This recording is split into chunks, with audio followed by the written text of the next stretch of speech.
from the New York Times, the DNC is in chaos and desperate for cash. Under its new leader, Ken Martin, the Democratic National Committee has been plagued by infighting and a drop in big donations, raising alarms for Democrats as they try to win back power. I don't believe it could happen. At this point, what do they say? Mr. Martin has still not spoken with major donors. At the same time, he's expanded the party's financial commitments to every state and even Guam.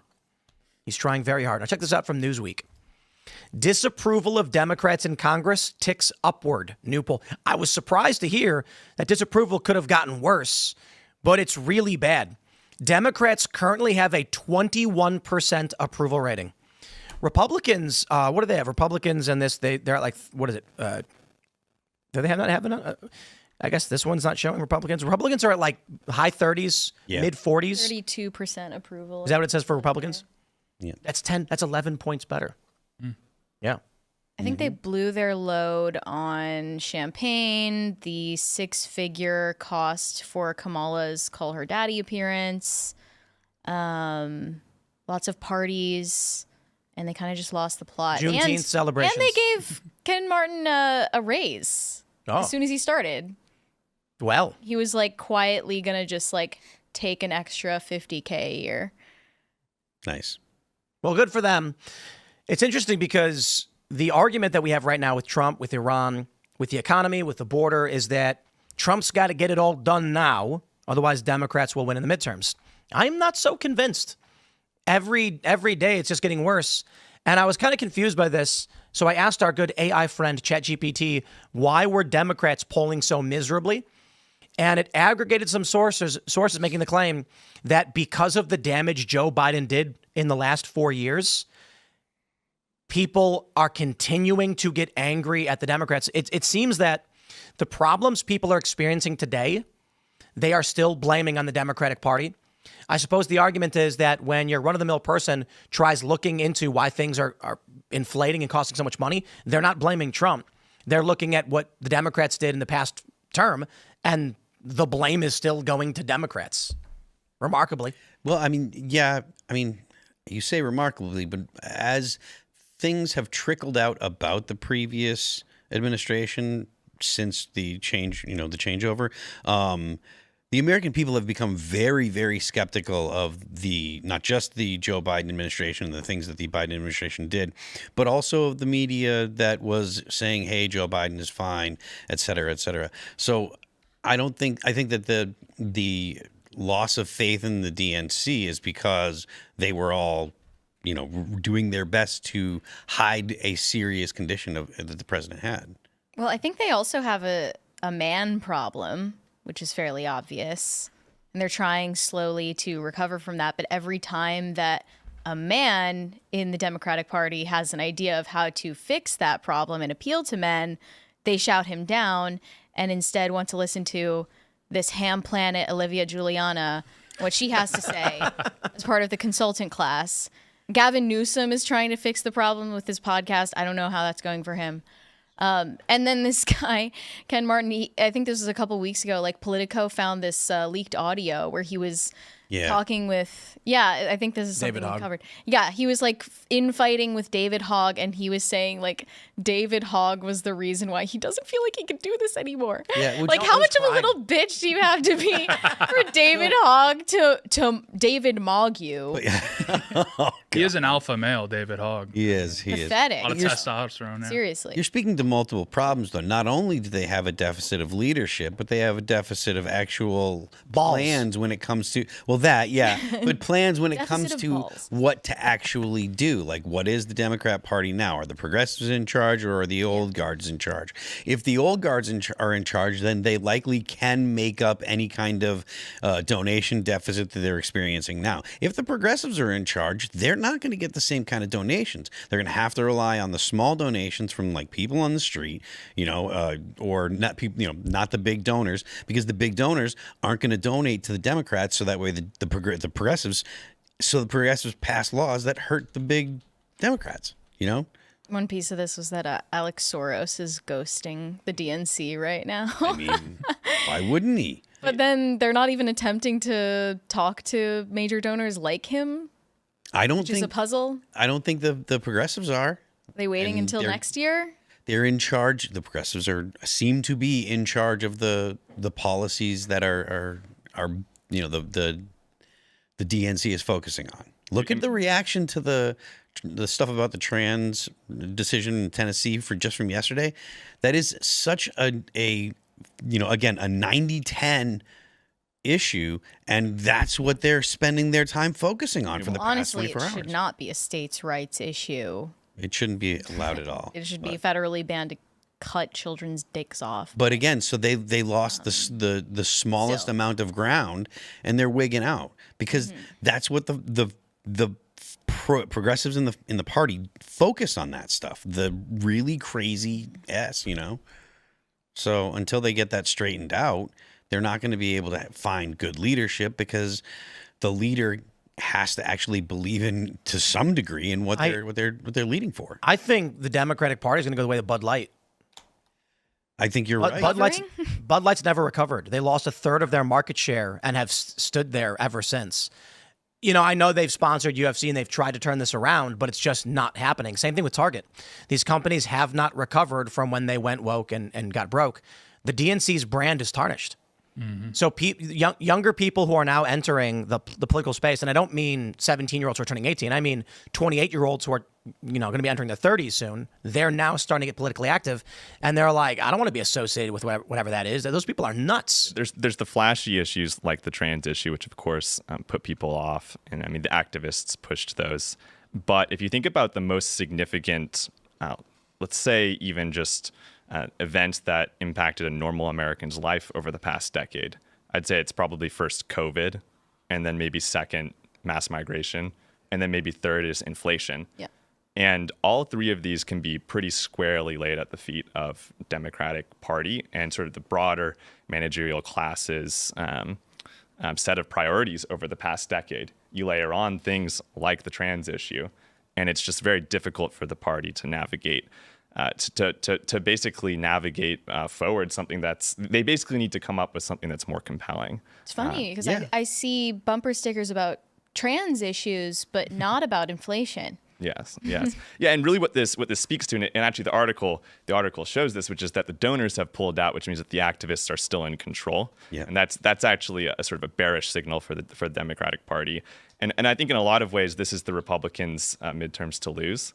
I think the two things that could really set them back would probably be, first, some sort of a war that we get entangled in, and then the second would be a recession or something like that. Yeah, I mean, it's our election to lose. I agree with you there. I don't know that a war, I don't know that we would get involved to the degree necessary to turn the American people off if the economy's good, right? So I think the whole thing, hangs on the economy. If the economy's good, I think.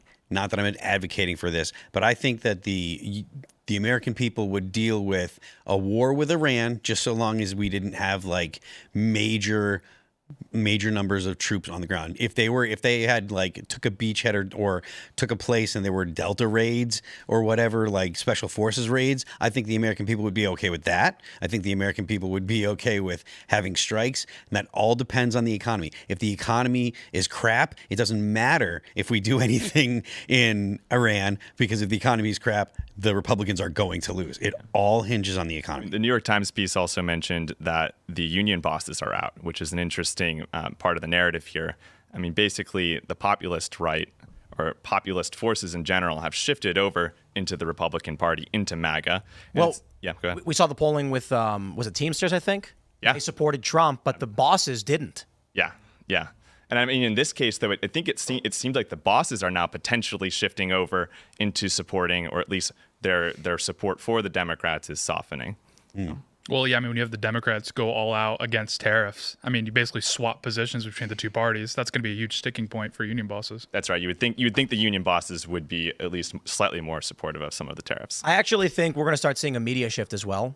Not super pronounced, but it will be trailing the political shift. When news keeps spreading, I mean, the New York Times internally, they're seeing this. Mm-hmm. And they're going to be asking themselves, what is our market share? Now, the problem is, for the reason why the Democrats are clinging to what to their positions, even as people are jumping ship, The people who have the easiest time of abandoning the political party are going to do so right now, and the people who don't are stuck.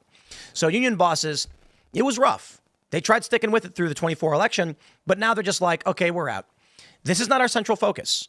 We're dealing with our internal organization and our union members and what they want and what's going to maximize the amount of money that we bring in, right? So when you get a poll showing the Teamsters overwhelmingly are pro-Trump, you know where your market share is. And you know if you want to keep this up and you want to make money, you know what you got to do. The problem is, this is what happened at CNN. CNN went insane anti-Trump. Let's just say this. 10 years ago, they had 1 million dedicated audience members who wanted the news and nothing else. Just bring me the news. And their numbers were high and their ratings were good because they were getting, airports and hotels. But let's just hypothetically say they got 1 million dedicated people. So they run a story about how Donald Trump is orange and smells bad. And the million people are going, okay, that's kind of a weird story, but they get 2 million views. Their views spike because the people who hate Trump flock to watch CNN. CNN says, wow, look how many views we're getting. This is the path forward. So throughout the next 4 years, they dedicate all of their time to just saying Trump sucks. Well, the people who just wanted news left. They were like, I'm out. And now CNN's, as more people are moving away from this weird anti-Trump rhetoric, Trump is more popular than ever, CNN's ratings go into the gutter. Regular people have no problem turning it off and switching to something else. CNN, however, can't just turn off that they are the Orange Man Bad Network because they have enshrined themselves. They have built up a base of 50,000 fringe lunatic anti-Trumpers. If they now try to reverse course, they'll lose that base, and that's all they have left. So they're backing themselves into a corner. This is what the Democratic Party has done as a whole. They had no policies. The only thing they represented was Trump sucks. One by one, donors are like, it's easy for me to leave and go somewhere else. But the Democratic politicians now have monthly giving donors. The only thing they care about is that Trump is bad. They can't walk away from it. Otherwise, they'll end up with $0. You're not getting back the moderates because they think you're insane. And now you only risk losing what wackaloons you have. Yeah, I mean, kind of like Nathan hit on where the activists are in the driver's seat. Certainly the case in media. I mean, every news agency, period, is completely filled to the brim with, from the PAs all the way up to the hosts, are filled with activists. So it's like, even though the vibes, so to speak, are on the right, it's not going to make a dent necessarily in these companies because they're not concerned about the bottom line. They're concerned about doing good by their values. And a lot of these people the legacy media companies? The legacy media, yeah. Yeah, that's why it was so ridiculously out of touch the other day when Trump kind of tried to get a dig in at Tucker Carlson for not having a TV network. Yeah. Like, where have you been? You knew that this was the podcast election. That's why you were going on podcasts. Like, he even talked about that with Theo Von, with Joe Rogan. That was very much like a podcast election. Those were the places people were going to get news, opinions, and learn about what was going on. And Trump knew that. So why would he change his tune overnight just because, I don't know, Tucker is criticizing him? He just cannot take an ounce of criticism. I do think it's strange that Tucker Carlson said the Trump administration was negotiating in good faith with Iran, but then before that also said Trump was complicit in this war before the U.S. even got involved. That seems contradictory. Was Trump in good faith trying to prevent a war? That's what he said to Ted Cruz. Or was he complicit in this war because of what Israel is doing? Well, I don't know. Even what Trump is saying is self-contradictory because on one hand, sure, yeah, absolutely, you were supposed to believe that this was a unilateral strike that the U.S. was not involved in and perhaps was not even notified of. But also, we were working with them the entire time, and it was all a big ruse, and we were trying to make them feel like they were safe just so we could strike when they were least expecting it. So I don't know. And then he's telling people, like, don't listen to anything Tulsi Gabbard says, even though you appointed her. That kind of stuff is fairly normal for the Trump administration, though. Yeah. He will cut the legs out of his subordinates if it serves him in the moment. So but at this point, he's Trump. even contradicting himself, and not That's even just things Trump that he too. said years ago, but things he said days ago. That was. And it's ridiculous seeing, like, it gives me secondhand embarrassment what the Trump. That's just like 2016. The Trump ecosystem is saying right now, like, you're betraying Trump if you have any criticism of how he handles this situation. No, I mean, you could make a more salient argument that Trump is betraying his voters by giving them what they expressly voted for the opposite of. Yeah, to be fair, Trump hasn't done anything. No, he hasn't. He's like, give me 2 weeks, and nothing's happened. And I'm like, I'm seeing all this fighting online, and I'm like, Trump literally hasn't done anything. Mary, it sounds like you think something's happening. Thanks for checking out this clip from Timcast IRL. Make sure to watch the show live Monday through Friday at 8 p.m. Subscribe to this channel, and we will see you all there.